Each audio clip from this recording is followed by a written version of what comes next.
Welcome to the Good Growing Podcast. I am Chris Enroth, horticulture educator with University of Illinois Extension, coming at you from Macomb, Illinois. And we have got a great show for you today. We're going to be talking with Diane Plewa about plant diseases. Yahoo! What an exciting topic for us. But before we get to Diane, we must introduce our co-host with us every single week. We are joined by local food systems and small farms educator, Katie Parker in Quincy. Hey, Katie. Hey, Chris, how are you doing today? It's so cold. It is so cold out there. It's been in the teens most of the morning. I think it finally bumped up into the 20s today. I think we have a high of 30 degrees. And then we have our training today. And I went and picked up lunch.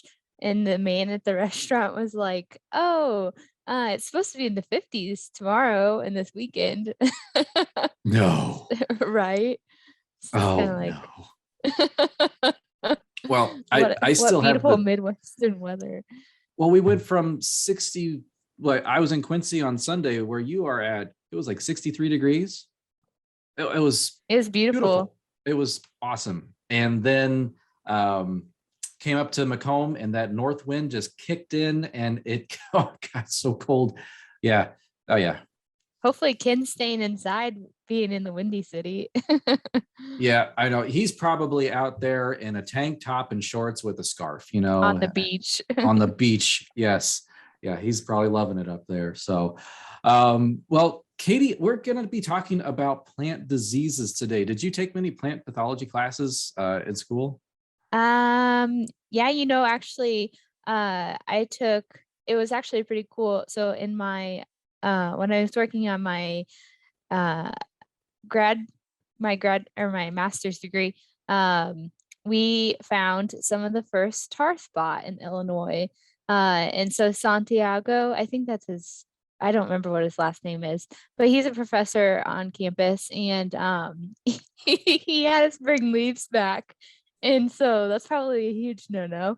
But yeah, we told him we were so excited. We're like, we found tar spot in Northern Illinois. And he's like, bring me some leaves. And so, yeah. But I like disease identification. It's pretty cool.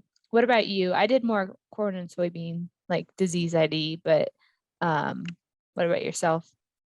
No, I didn't take any plant pathology classes. Oh, really? So our guest today, Diane Plewa, whenever she talks to me, I am learning things for the first time. I remember the first time she said, well, let's go ahead and introduce Diane to the show, because we got to get her in the room here with us. So Diane is the plant clinic director for University of Illinois and also the state IPM coordinator. So Diane, welcome to the show.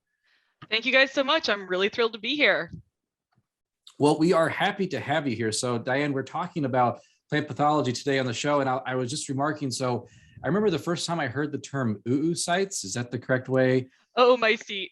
Oomycetes. Okay. Maybe that's what I read in my brain. I'm like, yep. Plant pathologists so excited to see this. They're like, ooh. Yeah. So, okay. Say that again. Oomycete. And my... It's the same thing as Enroth. I know. It's oh rather than ooh or. That's right. I did some of my master's work on oomycetes, and they produce a couple different types of spores, or a couple different types of resting structures as well. But one's called an oospore, and every time that my husband would read that, like in one of my papers, he would just go ooh spore. So yes, we do get that excited. Yes.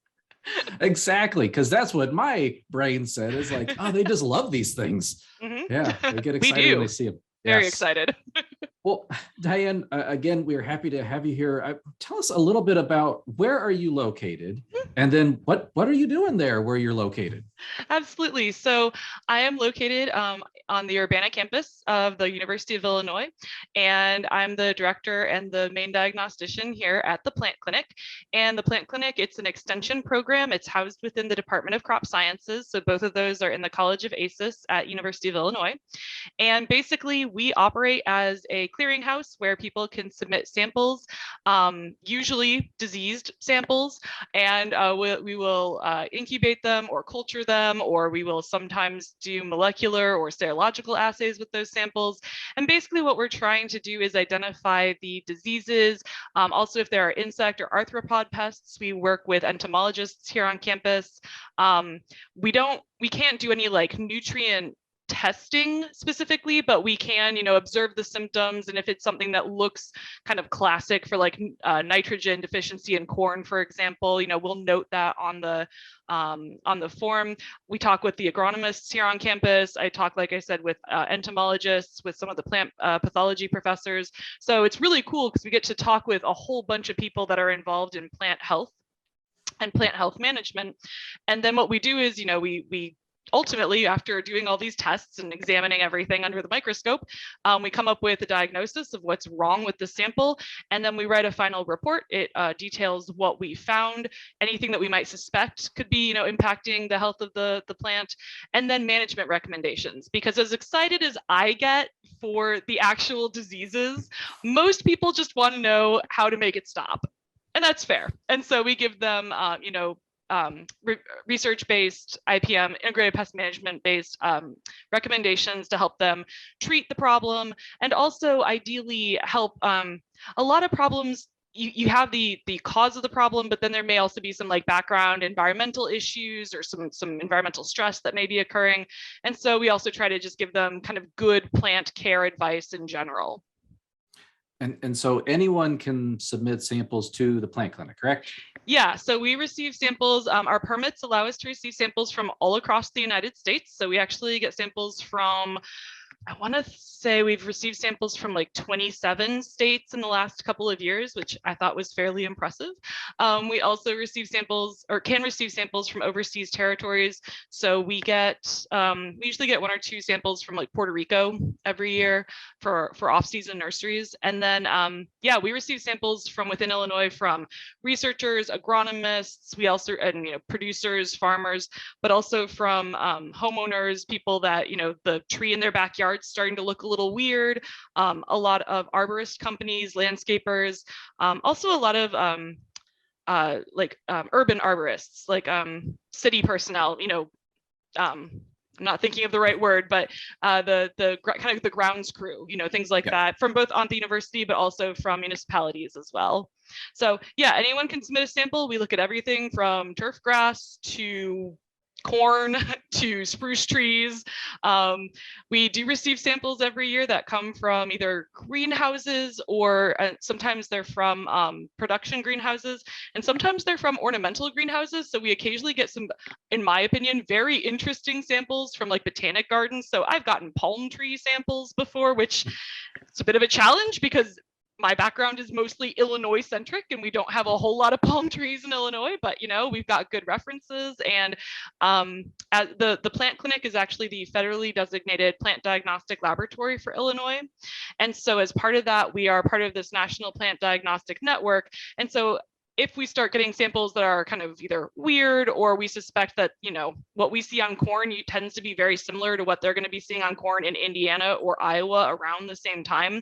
And so we work with our counterparts, both within the region, but also across the United States as well. So there have been times where I've received a sample, again, of something that I'm not particularly familiar with, and then I might contact, in the case of a palm tree, I would be contacting the clinics further south to say, hey, you might have more experience with this than I do. Like, what can you tell me about this? So what can I look for?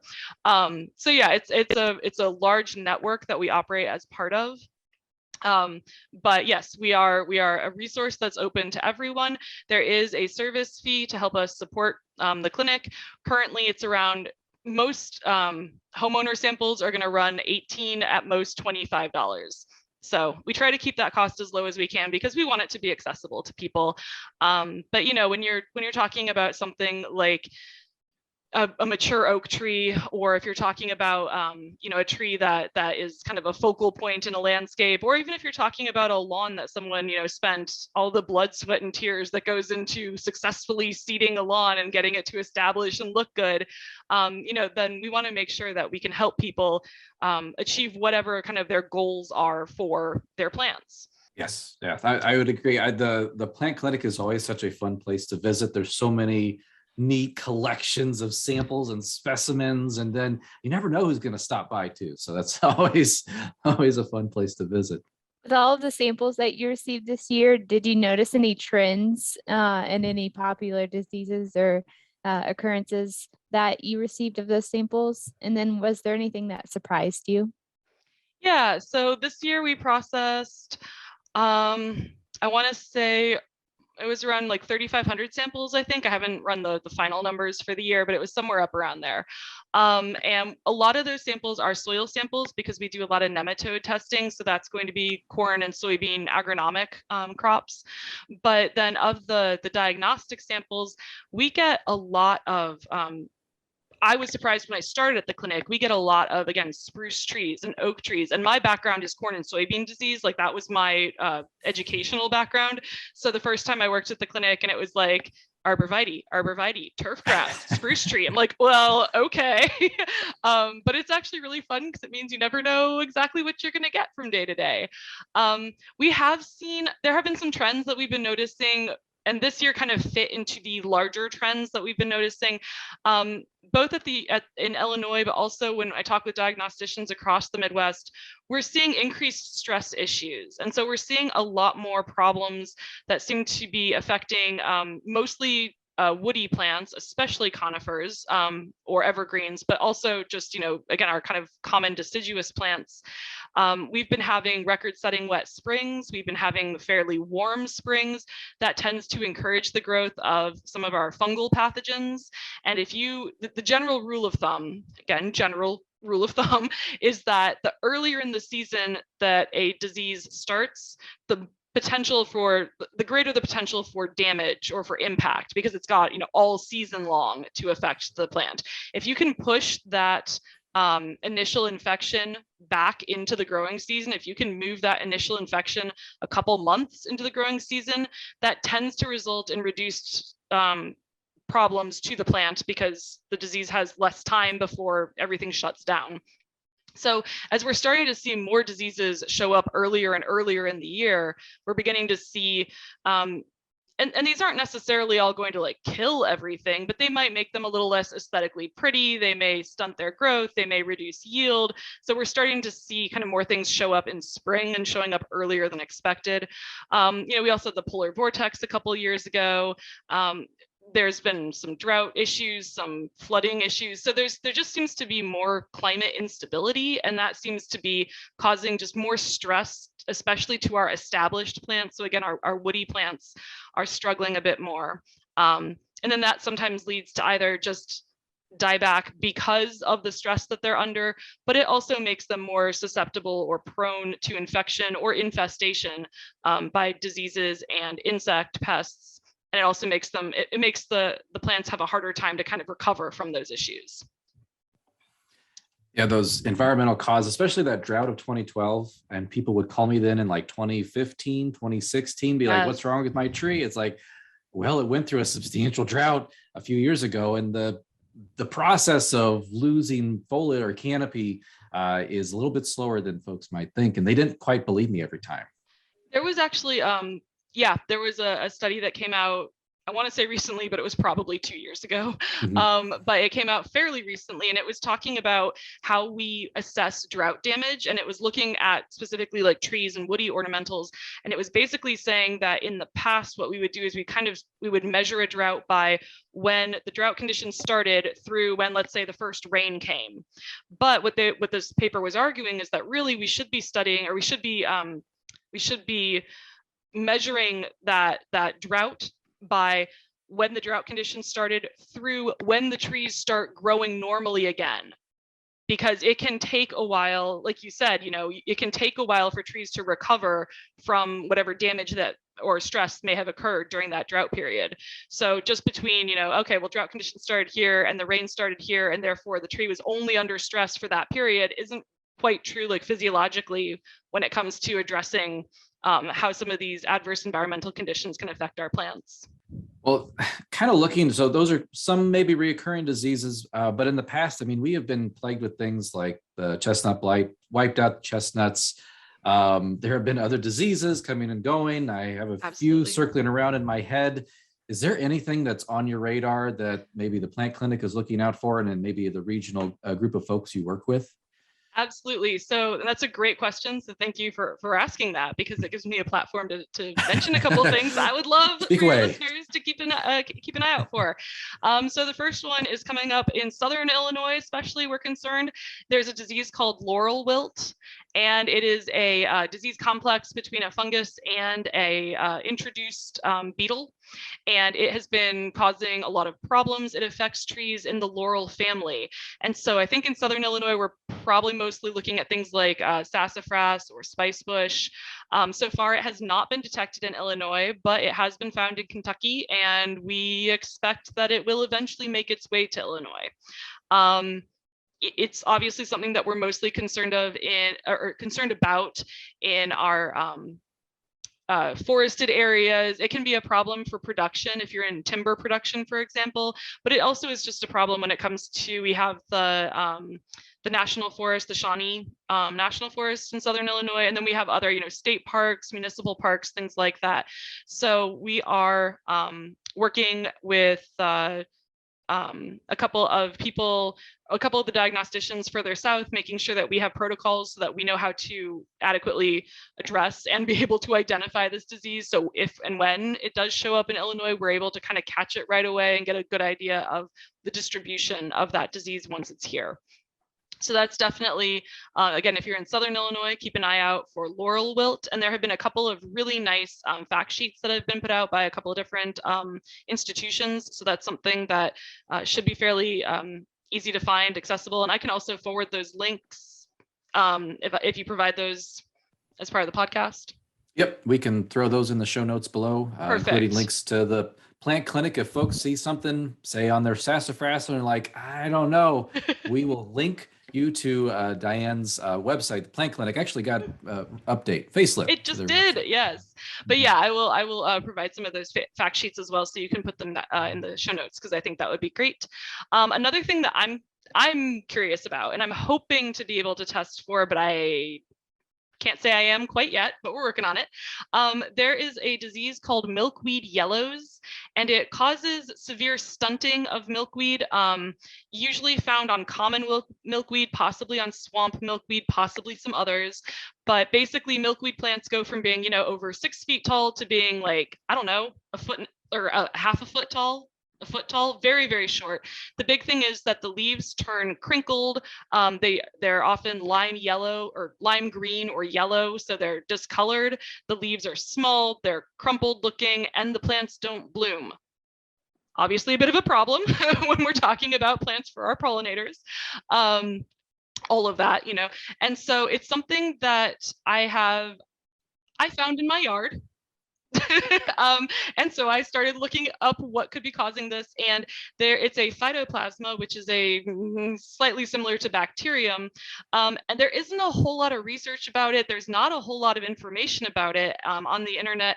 I was able to find a couple of references that referred to it as being found in New York State and also in Ontario, which is great, but that's almost the extent of the information available out there. So there isn't a whole lot, but I did find a molecular assay that would allow me to test for it, because unfortunately this type of pathogen, you can't culture it.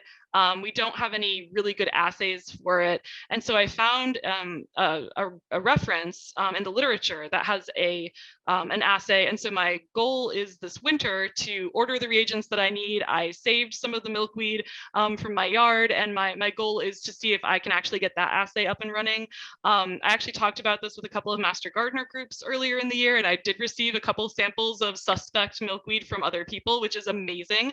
So I would say keep an ear out. And if I can get this assay to work, I will be asking people across the state if they notice these symptoms in their milkweed to please send samples to us, and we will run them for free, just so that we get a better idea of where this pathogen may be present in our state, because I do think that's important with the focus being put on pollinators so much right now, and with the idea that we want to protect our monarchs, especially with the milkweed, but other pollinators as well. Knowing if there's a and this is essentially a lethal disease out there, is I think important.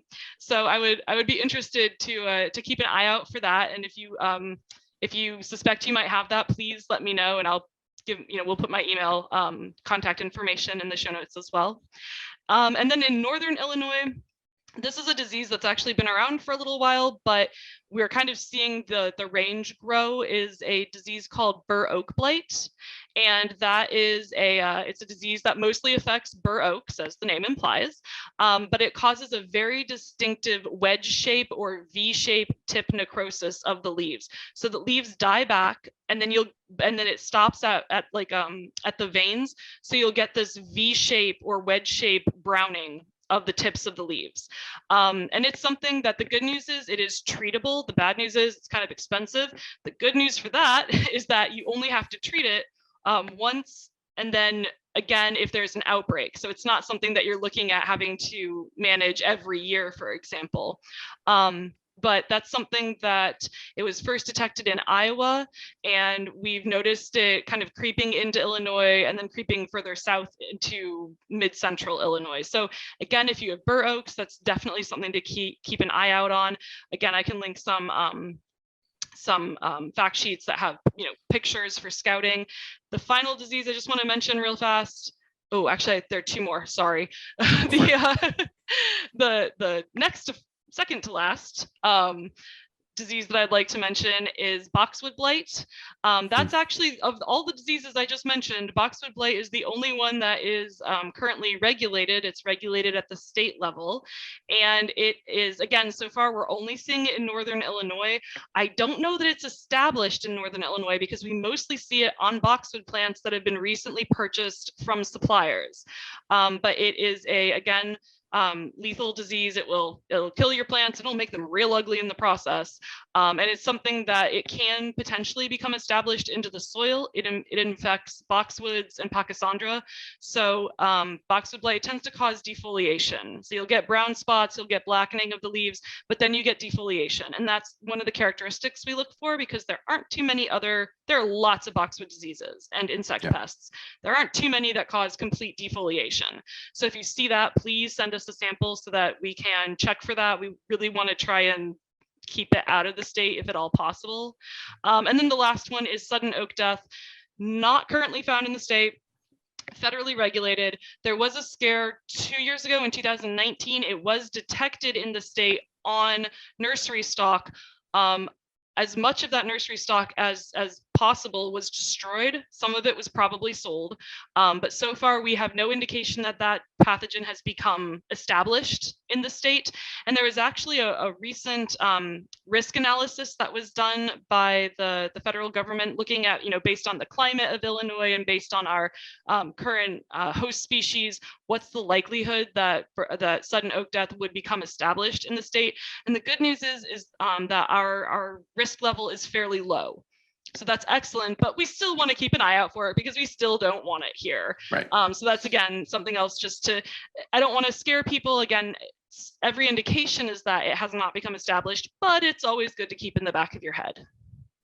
That's good. I remember when sudden oak death raised its head actually here in Macomb, and I believe in Quincy too. Mm-hmm. We were talking with Diane, and you had mentioned then, again, we're still trying to evaluate how well can this establish here in the state, and it's good that it's a low risk to hear that now. Yeah, we were happy to see that as well. But again, still something that we don't want it here if we can help it. So are these new diseases, or are they just like popping, or have they been around for a while and we just haven't spread to our area yet? Yeah, so some of these are fairly new diseases, but a lot of them are spreading due to either the movement of plant material or the introduction of new insects. So as I mentioned, laurel wilt, that's an invasive insect that acts as a vector. Sudden oak death, to the best of my knowledge, they still don't know where that pathogen originates from. Like, they're still not sure where it came from, but it has become established in California, Oregon, kind of on the West Coast. So the way that that pathogen spreads, at least in the United States, is mostly through the movement of infected plants. And so nurseries are very heavily regulated to make sure that they're not accidentally, acting as couriers of this pathogen. Bur oak blight is an interesting one because it is a Tabackia species, and you may be familiar with Tabackia leaf spot especially on red oaks. If you find a red oak and it's got brown spots on it in autumn, it's probably Tabackia leaf spot. It's a very common disease. This is a related species of Tabackia, and I think right now the consensus is that the pathogen itself is probably native to the Midwest. It's just that, again, those very wet, mild springs are encouraging it to develop, encouraging it to maybe be more of a problem. In the past, maybe these trees would have gotten a little bit of tip blight and then they would have shook it off, no big deal. But because this pathogen is being able to develop earlier and earlier in the year, it's having a larger impact on these trees. And so that's causing the impact to increase, and also the range of the disease is expanding. The bur oak blight is I might have diseases crisscrossed here, but do they have the pustules that reside on the petiole? Yes. And that's how it overwinters? Okay. Yes, they do. Unfortunately, it can be kind of hard to find petioles that have overwintered, depending on, when you're sampling. But that is one of the ways that we can definitively identify it, because the spores are basically identical to the more common leaf spot Tabackia. But yeah, it overwinters on the petioles, which makes one of our management techniques for a lot of foliar diseases, which is raking and removing. And I know people like to leave there's a big campaign to, leave the leaves where they fall. And that's great. That's fine. And I do that in parts of my yard.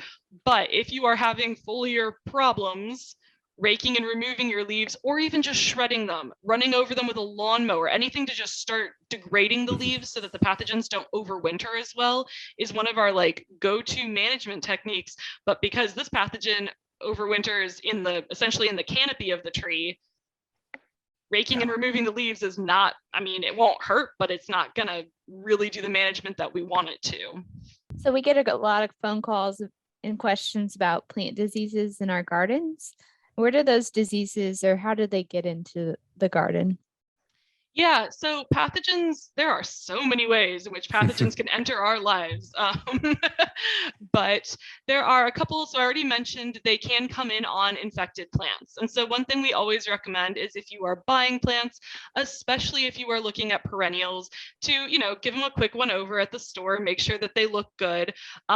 If you have the space, ideally you quarantine them for a little while. I'll be honest, I live in town. I don't have that big of a yard, so I don't quarantine. Well, maybe I unintentionally quarantine because I buy them one weekend and then it takes 2 weekends before I actually get around to planting them. But, if you have this space, and especially if it's something like boxwood, where we know that there are pathogens that we're really concerned about and we do not want them getting into the environment, if you can, keep it alive, obviously, keep it happy, but maybe don't put it next to another boxwood plant. That's ideal. So pathogens can enter our gardens through bringing in infested plant material.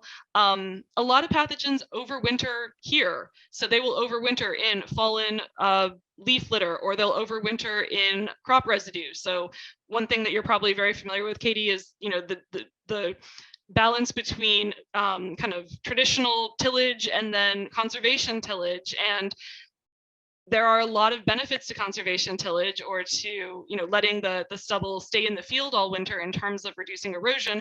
It does tend to increase disease pressure. That doesn't mean that it's not worth it. It's just something to be aware of, when you're planning your next year. And so a lot of diseases can overwinter here. I tell people to think of, if you have infected plant material, think of it like the pathogen is wearing a big poofy coat. So anything you can do to shred that coat, even if it's just going over it with a lawnmower, can really help. There was a study from, it was years ago, but there was a study that showed that in apple orchards, when you have apple scab, the pathogen overwinters in leaves. So again, one of the management recommendations is rake and remove. Well, if you have a large apple orchard, that is maybe not the most practical of advice. So what they did was they just took like a mulching lawnmower and went over all the leaves that had fallen and just shredded them. And then they left them there. They didn't remove them. They just shredded them. And they had about a 50% reduction in infection the next year, which I think is really impressive considering you didn't actually remove any of the pathogen. You just shredded up some leaves and called it a day. So anything you can do to reduce the plant residue, if you know that you're dealing with plants that had a disease the season before. I leave my coneflower heads up all winter long because I think they're pretty, and also to give the birds something to do, I guess, in winter. And I leave a lot of plant residue until spring to remove. But if you start to notice that you're having more problems with particular types of plants or in a particular part of your garden, then trying to do some fall cleanup can be really beneficial. Some of our pathogens do not overwinter here. They're kind of like annuals, but they will actually travel in the wind really well. So there is a large wind current that comes from the Gulf of Mexico and comes basically straight up the Midwest. Like, we are right in its path.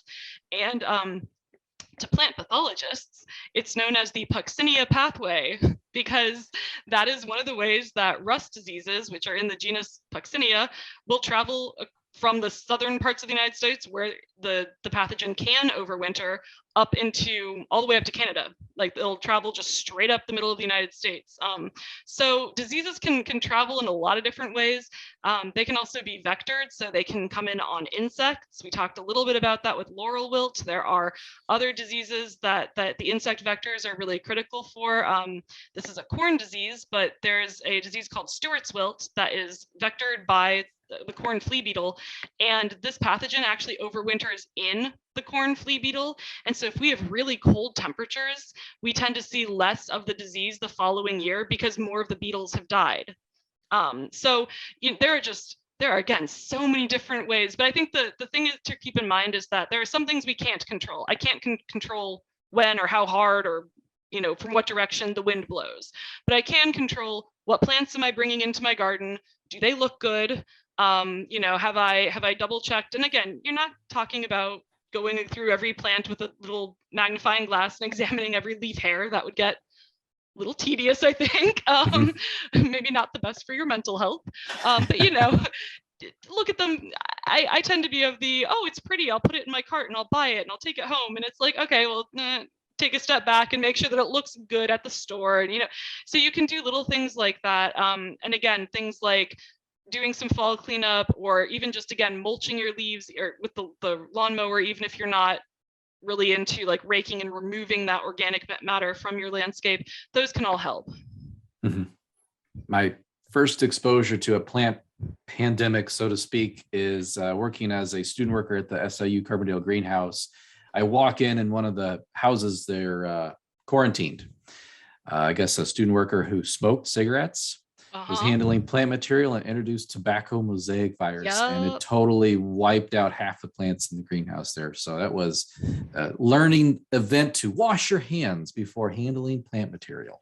Absolutely. And tobacco mosaic virus is actually, it's really cool. And I'm not going to get into it because we would be here for hours. But a couple cool things about tobacco mosaic virus. First of all, it was the first virus discovered, like total, not just first plant. Oh, wow. Yeah, the first virus was tobacco mosaic. And secondly, it's incredibly stable. So it can survive the curing process, and it can survive, being lit on fire and inhaled, and like it. And so it's actually very common for it to be spread by people who are smoking while working in the fields or while working in a greenhouse or a production facility. So a lot of that's one of the reasons that a lot of greenhouse production facilities banned smoking, both within, but even like on the grounds. They did not want that potential that potential pathogen source. Absolutely.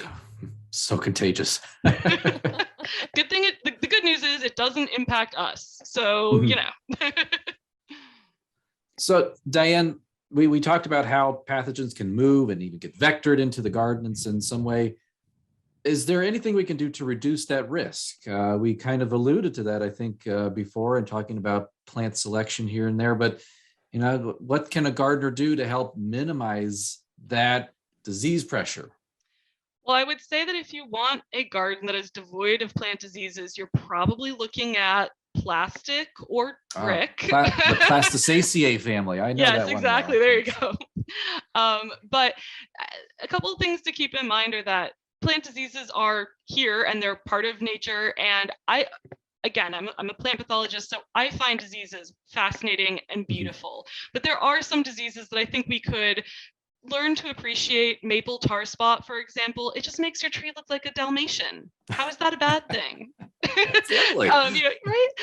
So I mean, there are sometimes I think that people worry that, the first spot, they're like, oh, it's a problem. And it might be, but if you notice that, your oak tree gets brown spots every year, but it comes back every year and it looks fine, then the brown spots probably aren't a huge problem, frankly. And if you're ever worried, you can always send samples to us. You can contact your local master gardener, horticulture help desk. There are a lot of resources available out there. In terms of helping to minimize the risk of plant diseases, the big thing is, and I'm glad that you asked this question, because the answer is that the best thing you can do is before you install plants. And that is a hard thing to hear when you're talking to someone who has a garden whose plants are looking problematic. But you want to make sure that you are, picking the right plant for the right spot. So a couple of things, we talked a little bit about how a lot of our plants are showing stress issues. So make sure that you're picking, a plant that's going to thrive in the location that you put it. I love peonies. My backyard is fairly shady. Those two things don't mix very well. So I'm going to have to either make some sunlight, or I'm going to have to put peonies in a different spot, or I'm going to have to pick a different type of plant. But, so kind of set yourself up for success. There are certain plants that are not particularly well adapted to the Illinois climate. We get blue spruce trees at the clinic every year, and every year they have like the same problems, and they're not really more susceptible to these fungal diseases than other spruce trees. It's just that in Illinois, they're not very well adapted, they're under stress, and then that makes them more susceptible. So if you're looking to install spruce trees, really look into something like Norway spruce or white spruce. If you really want that Colorado blue spruce, you can have it, but it may be either shorter lived, or you may be doing more fungicide sprays, or, just keep in mind that there may be some kind of additional upkeep to that tree. When you're planting, especially things like vegetables, make sure you're actually spacing them appropriately.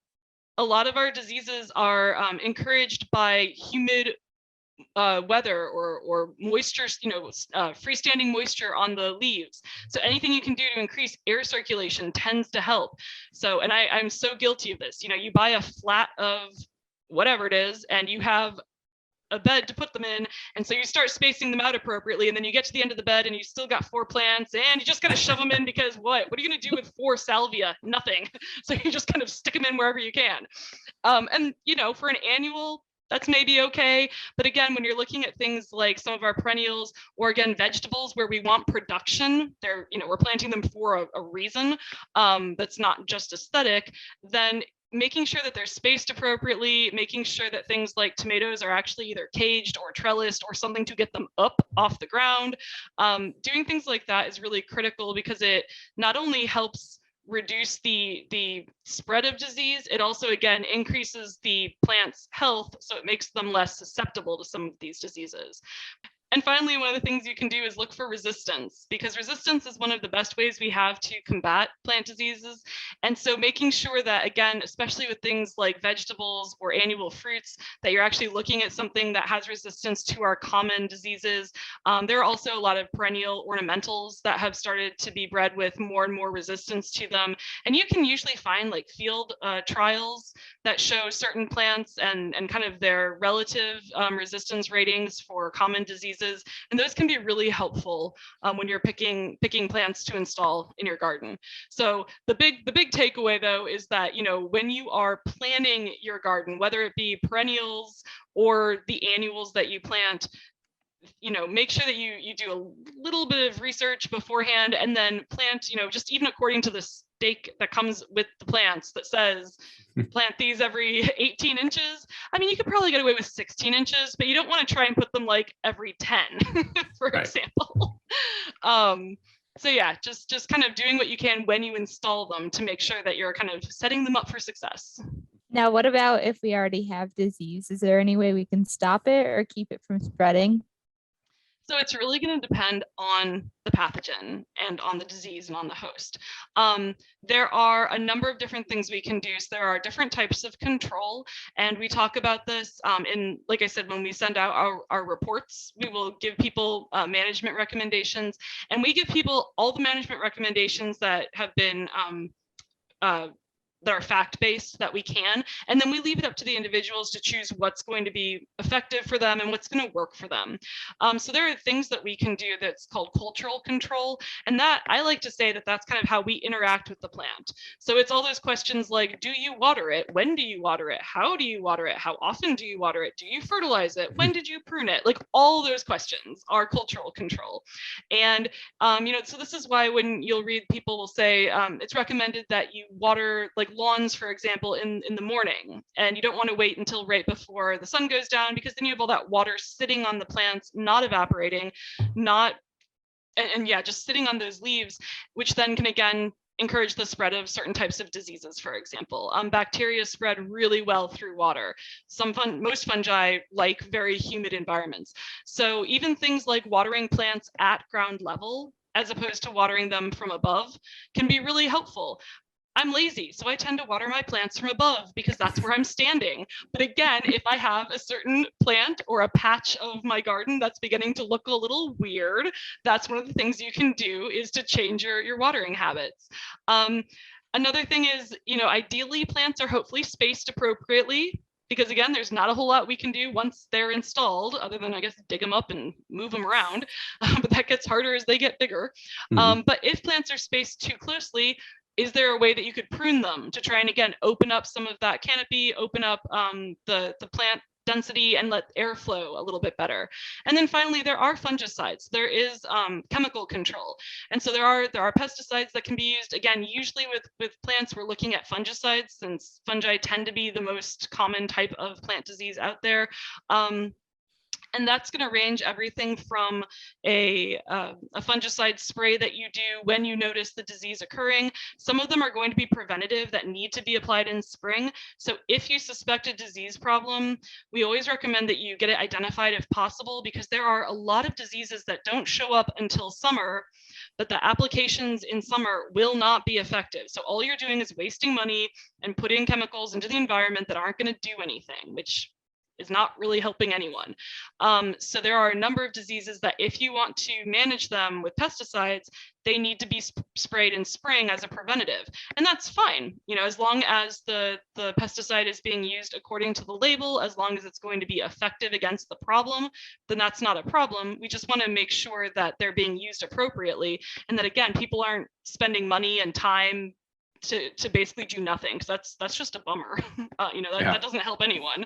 So those are kind of the big things you can do. Also, make sure that you sanitize your pruning equipment or any of your gardening equipment.